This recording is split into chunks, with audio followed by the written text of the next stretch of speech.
We back? Yeah, right here. All right, cool. Okay, Thank, yeah. thank you, my love. Thank you, thank you, thank you.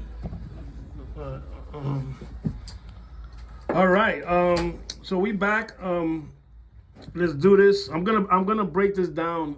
I think it's usually when people are next to me, and it's easier to just drop the whole interview. I think what I'm gonna do with this, I think I should do the three parts that we actually did. So I want to do like part one, and then maybe the next week drop part two. That's your word. That's your word. Yeah, that's your word. All right, so let's talk about caged. That's all. Yeah, 100%. Let's talk about Caged Cowboy, a redemption story by Jose Llaca. My brother, like I said, I'm 2 pages in, and I want to know what happens after court because I'm already locked in. And thank God I take the bus and train to work. I got plenty of time to read it. When was this baby born? When was this idea? Let's talk about the book and how this happened. Yeah. Well, it's been a couple of years in the work for the simple fact that these places, these institutions, the system itself is so unpredictable. So everything can be fine for a moment, and then the next moment things just go haywire. So I started this right around, right before COVID, maybe I would say 18 or 19. Somebody told me, listen, Jose, you got a good story. You got a great story, as a matter of fact. Why don't you sit down and just start putting your thoughts on paper? And I was like, I really wasn't really focused on that because I just started school and I was kind of concentrating on my education. I felt like I didn't have enough time to do that. But he says, all you got to do is sit down and start thinking about your earliest memories of when you first came to prison. He said, when you first came into the system, what were your first thoughts? What are the things that you remember? And just write them down. And write them down. So I started out when I was on Rikers Island, picking up, my experiences. And somebody told me just fast forward them to the moment that you get sentenced and move on from there. And that's what I did. I sat down and I started putting these ideas on paper, and little by little it started developing into something that was a little bit bigger than me, and I was giving it to individuals that were close to me and having them have a look at it, and they're like, "Yo, this is pretty good, bro. I want to know what's gonna happen next." Wait. I wanna interrupt you. I have to ask this question. If not, I'm gonna forget. Yes. If not, I'm gonna forget. At any point, and please be honest, at any point, did you say to yourself, but if I tell the other story about the gangster shit and about the fucking streets, that book is gonna sell more? Or that thought never happened? Well, it did. It did come to mind, but the thing is, with that story, I feel like the market has been saturated with that story. We got stories from the judge. We got stories from this guy. There's a bunch of documentaries. And I've been away for a while, so there's a lot of people, especially in my neighborhood, people like, yo, what's been going on with you? Because I've been kind of reserved. Like I stick to my family, to my close friends, but I'm not really out there like that. People don't really hear from me.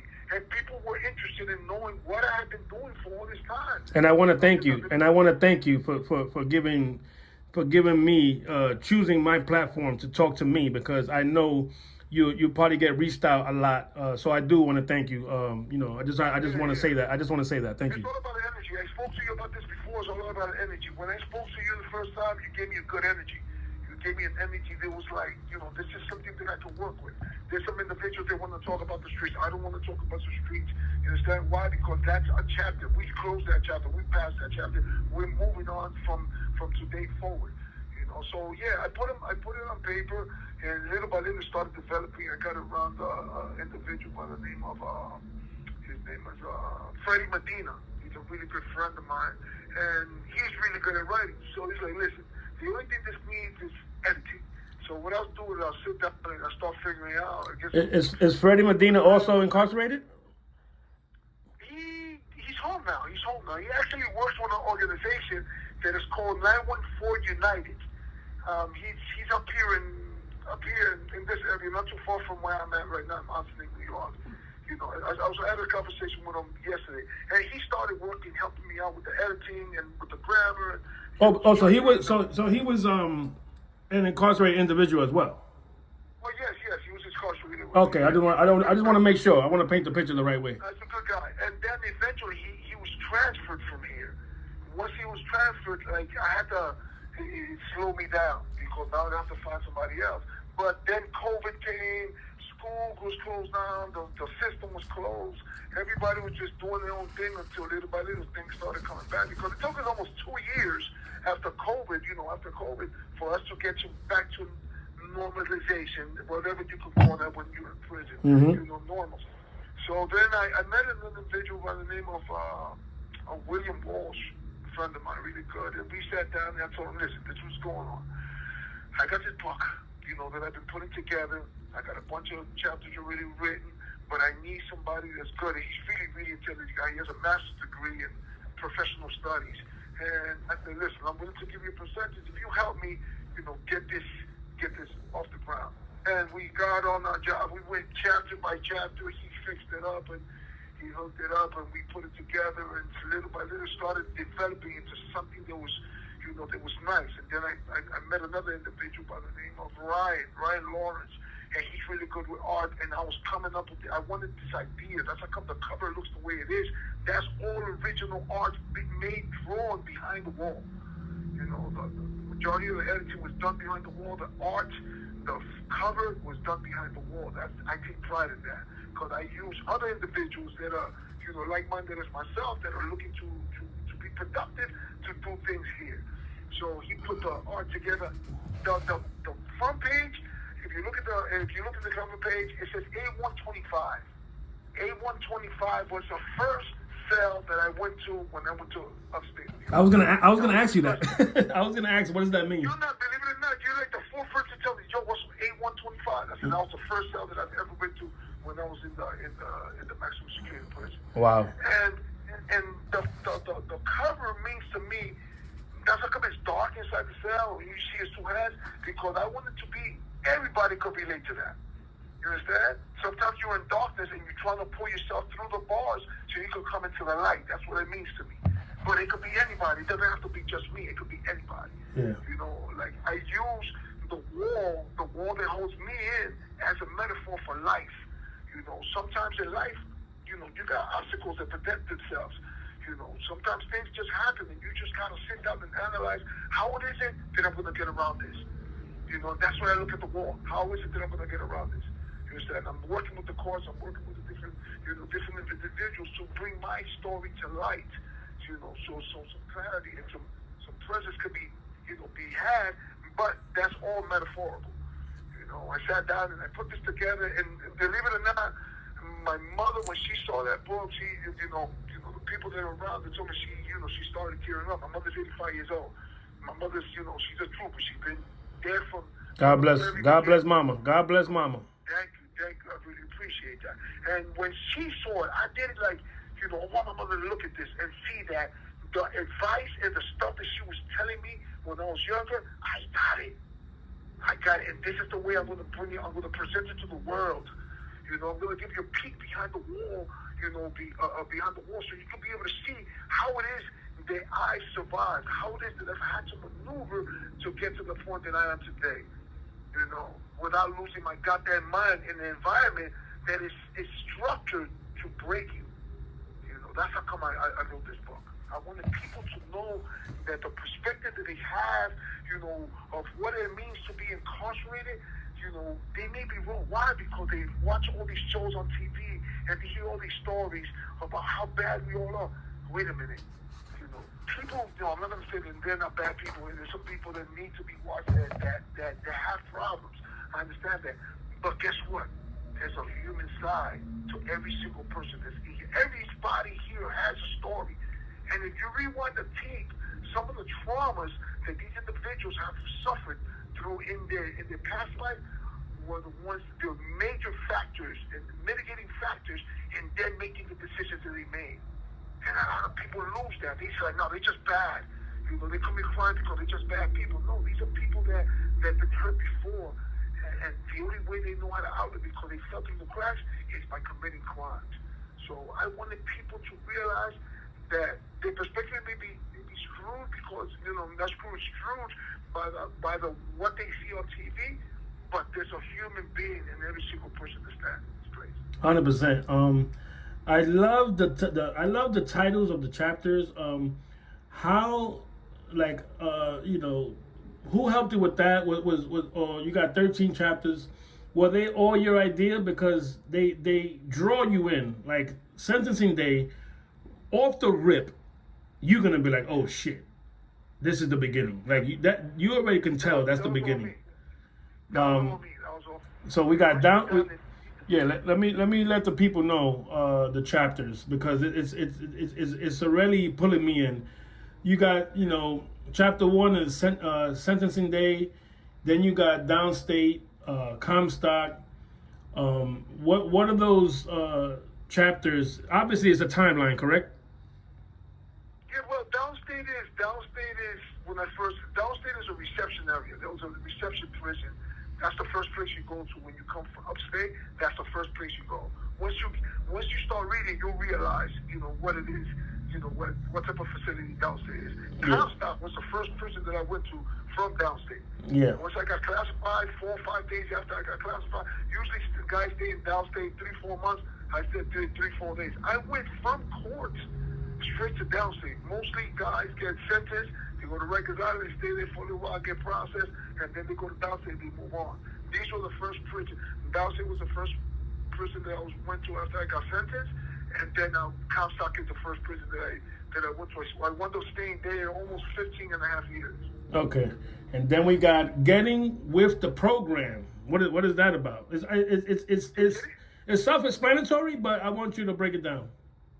Yeah, getting with the program is, me learning every day. I'm looking around and I'm observing. I'm looking at individuals, how they're moving, how things are. Everything was new to me. I've never been in prison in my life. So to me, all of this shit is like an adventure. All this shit is all new. This is a journey that I'm on, and I don't know what the next step is going to be, but I'm following along. I'm observing. I'm absorbing everything. Like, when kids, when they're growing, when they're learning, when they're really young, they absorb things like a sponge. That's what I was doing. Yep. That's what getting what the program means. I'm watching and learning. Okay, this is what I got to do here. This is what I got to do here. This is what I got to do here. This is what I got to do here. Okay, I'm starting to get it. Yeah, that's what that chapter is about. But it draws you in. It pulls you in because it's like a kid learning. You understand? And little by little, I the baby steps that I'm taking are leading me to a point that I'm going to be able to run. Eventually. No, and it can help. And both sides, there's two individuals. Me, never being in prison, is gonna put me in there, and I'm gonna be. I might fucking, I'm gonna see. With the details, that's how come I was so detailish. Yeah. I want you to know the environment. Like I tell in one of the chapters, I say that the air in prison is different. You gotta learn how to breathe differently because the air in prison is different than the one in society. Yep, and then you got but then you got guys that been locked up, and they're gonna be like, "Yo, I remember that shit happened to me. Oh shit, I was." So both sides are gonna love it. Both sides are gonna love it, bro. Of course. And then we got learning the ropes. Learning the ropes. Now I'm getting with the program. Now I know what lines I gotta stand on. At what time I gotta get up. At what time I gotta get on the list to go around. Now learning the ropes. Now I'm venturing out. Going to the yard. Then I'm listening to how this dude is moving. I'm watching this dude the way he's moving. I don't want to move like him because he's moving a little shady. Now I'm learning the ropes. I'm learning how to get around. I'm learning how to maneuver, so I can be able to survive. But I just don't want to maneuver like anybody. I want to watch the guys that are carrying themselves with respect. I want to watch the guys that get respected, and I'll be like, that's the way I'm going to. This is the guy that I'm going to learn from. But he's not going to learn. He's not going to know that he's teaching me because I'm doing it from a distance. I'm watching him. I'm watching the way he moves, the way he talks to individuals. I have like I told you, I have this outgoing personality, but you also have to learn, these boundaries that you can't pass, and you have to, you can only watch and learn. 100%. Love and relationships behind the wall. What does that mean? That's big. You understand? Because that's me giving props to the women that help us incarcerate. Oh wow, I love that. And that's giving props to the girls that get up early in the morning, 4 o'clock in the morning, and have to get on a fucking bus and travel 6-7 hours upstate to go see their man, their brother, their father. That's me giving them love. You hear me? That's me giving them the respect and flowers. They deserve them. You understand? There's different types of girls that get involved with individuals like us. So I don't know, just the best friends. Why? Because you have an opportunity to communicate with them. You have an opportunity to get to know them on a different level. You understand? That's to be commended. There's some women that you go to jail and that thing disappear. I'll give you props to the ones that deserve the props. And you know what? I That's know beautiful. One girl, right? She came to prison to see her father when she was a little girl. She came to see her brother when she was a young adult. And then she married a friend of mine in her in her middle age, and she's still coming to prison. She's been coming to prison for almost 55 years, bro. Yeah, that's crazy. And that's a woman that you're supposed to put on a pedestal and say, yo, listen, you're a queen, you're a real queen. Why? Because you show love. No, that's a beautiful thing, and I think this is the perfect time to show love to the female that reached out to me on TikTok and made this happen, and I don't know if you want to say her name. I know her as Giggles. That's what I call her. Oh yeah. Giggles, that's my girl. I call her Sandra. I try to stay away from Giggles. But that's Sandra. Yeah, but no. Shout out to Sandra for making this happen, man. That's what she helped me out a lot, man. She's helped me out a lot. She's helped me see some things in me that are to be, that I have to deal with. That I have to work on and I have to deal with. And I think that I'll be a better person because I think that you meet people to help them out, and I think that they also have a way of helping you out also. So it's like a give and take. You have to sit down and look at things from a different perspective when you hear it from somebody else. No, 100%. That's a beautiful thing. That's a definite plus. Yeah. So, like I said, shout out to her for making this happen. Hustling the dark side. That sounds spooky. The hustling, that's surviving in prison. There's different ways of hustling in prison. You can swing by, you can sell drugs, you can sell weapons, there's a whole bunch of things that you can do in here, to survive. That's just one way of it. But once you realize that, you're beyond that, I realized that just wasn't for me. Then I tried, I did it in the streets and it felt like, I was a little bit detached because I wasn't really right there hands-on. But then when you're in this environment, you're hands-on.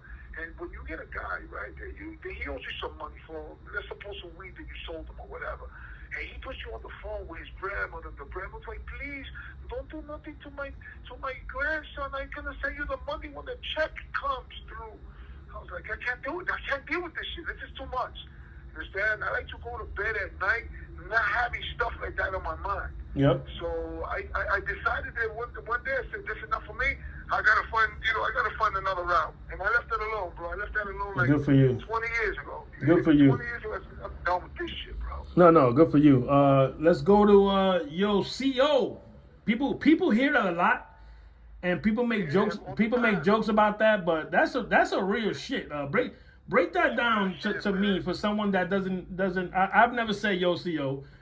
Actually, no. Like when you wanna get somebody's attention, when you wanna get one of these CEOs' attention, you in the cell, you don't have no control over nothing. You have to ask these individuals. No paper toilet, no nothing. Yo, CEO, I need some toilet paper. That's exactly how it goes down. Mm-hmm. You understand? Yo, CEO, I'm on a visit. Open up my cell. You understand? Those are things that that's Yo, CEO is also. When what you read it, you're gonna realize that there's some really, really bad people that work. No, I'm not gonna say bad. There's some individuals that work in these places that are sadistic. They're mean-spirited people. You understand? But that's just who they are. Not only here, they're out there. But there's also individuals that are gonna give you respect, and that's the individuals that I kind of gravitated towards. And the other ones, you don't need them around because that's just gonna make your life miserable. Yep. So you gravitate towards. that show you a little bit of respect and give you a little bit of leeway, give you an opportunity to breathe a little bit and be yourself. Understand? So that's what that is all about. Man. Yeah. It was difficult for me to write because it's like I have to put myself, I have to kind of play the devil's advocate to it. You understand? Because for the most part, it's the mindset is us against them. You understand? But then when you realize, when you have an opportunity to give time to these individuals, working with them for years and years and years, you realize they're just a human being, just like everybody else. Yeah. The bad ones are not only bad in jail, they're also bad in the street. They're just assholes. Sometimes they're just assholes. Yeah, 100%. Yep. Some of these people never really had anything besides, poverty. They've been poor people. They come in here, they start making a little bit of money, and then, they puff up their chest a little bit. So it's like you have to also be, you have to also be conscious of the fact that, there's good people in the world, there's bad people in the world, and that's what I do. Bro, they are having a hard time right now finding people to work, bro. When I go to work, I see bulletin boards and I see advertising. Oh, take the test. Nobody wants to fucking go to jail for work, bro. Nobody wants to come here. Why should I come to work in a place that maybe there's a potential for danger, my life to be in danger? Because there's some people that you have to be careful with. Some people that got problems, mental problems, and they're not trained to work with people with mental health issues, mental problems. Mm-hmm. Why should I want to come in here to work for $60,000, $70,000 a year? Let's say. Well, I can do that from a screen in my house and get the same money. Yeah, it's gonna be rough. And you mentioned it earlier. There was a big strike. When Robert Brooks lost his life, that and that's still happening. That was the strike. The strike happened prior to Robert Brooks. Robert Brooks' death was a direct correlation of the strike. Oh, okay. Everything went. There was less people working. There was more tensions going on, and that Robert Brooks after the strike. But people, why? Why should I want to come here when I can stay in my house and work behind the screen? Mm-hmm. No, 100%. What's up behind the screen is make the same money. You could be sitting in your pajamas. Yep. In your house. Eating what you want.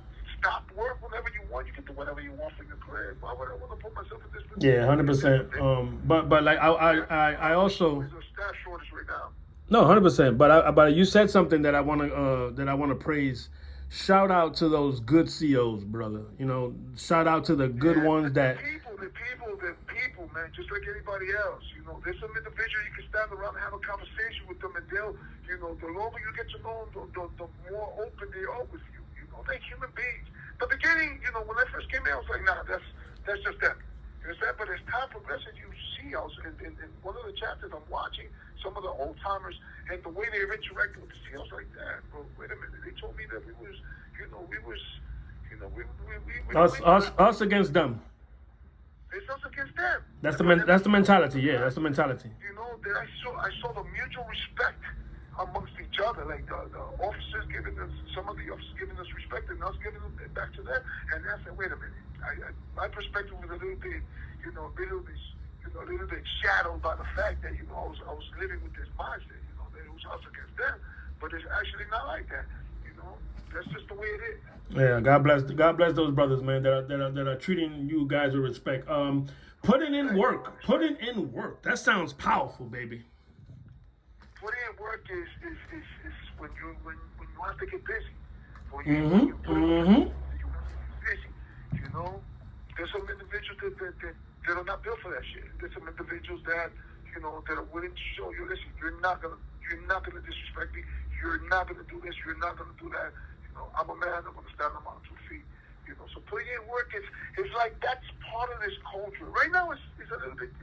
It's kind of changed a little bit, but back then it was like it was a respect thing. Understand? And it just goes hand in hand with these places because these places are full of of anxiety, of anger and angst.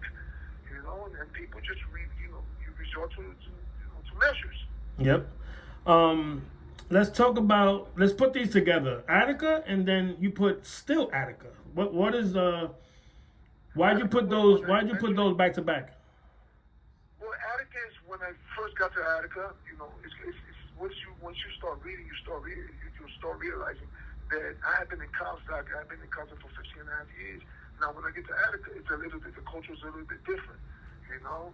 And now I didn't expect to be there for that long. So still in Attica was like, when I first got there, I had a crew of guys that were kind of teaching me the ropes in Attica, and then they all gone, and then I had to figure it out for myself. But I also went through a really, really sad moment there because I lost my sister while I was in Attica.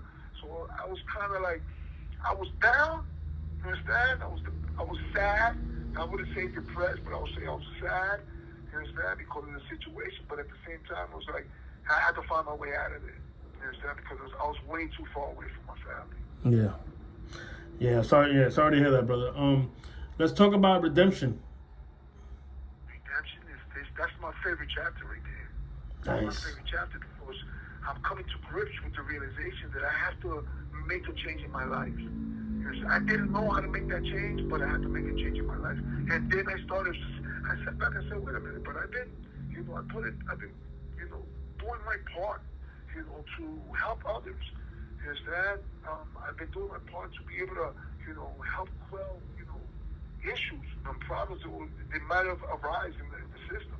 I was like, I know what I got to do. I got to sit down and analyze my situation, analyze the things that I was doing, and change the things that need to be changed so I could be a better person. The more mature I was becoming, the